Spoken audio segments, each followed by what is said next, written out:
A Visit from St. Nicholas. By Clement Clarke. More. 'Twas the night before Christmas, when all through the house not a creature was stirring, not even a mouse. The stockings were hung by the chimney with care, in hopes that St. Nicholas soon would be there.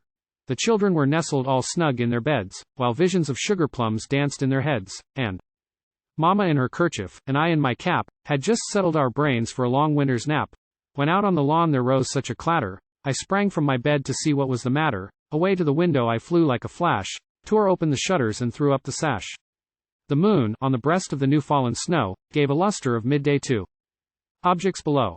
When, what to my wondering eyes should appear, but a miniature sleigh, and 8 tiny reindeer, with a little old driver, so lively and quick, I knew in a moment it must be Saint Nick. More rapid than eagles his coursers they came, and he whistled, and shouted, and called them by name. Now, Dasher. Now, Dancer. Now, Prancer and Vixen. On, Comet, on, Cupid, on, Dunder and Blitzen, to the top of the porch, to the top of the wall. Now, dash away, dash away, dash away all.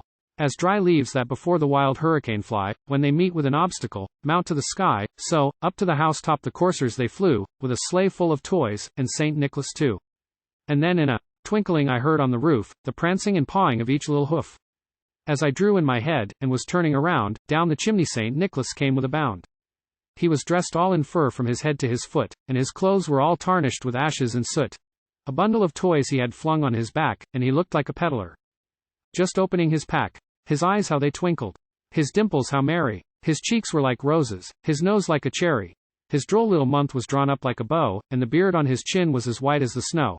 The stump of a pipe he held tight in his teeth, and the smoke, it encircled his head like a wreath. He had a broad face, and a little round belly that shook when he laughed, like a bowl full of jelly. He was chubby and plump, a right jolly old elf, and I laughed when I saw him in spite of myself. A wink of his eye, and a twist of his head, soon gave me to know I had nothing to dread. He spoke not a word, but went straight to his work, and filled all the stockings, then turned with a jerk, and laying his finger aside of his nose, and giving a nod, up the chimney he rose. He sprang to his sleigh, to his team gave a whistle, and away they all flew like the down of a thistle. But I heard him exclaim, ere he drove out of sight, Merry Christmas to all, and to all a good night.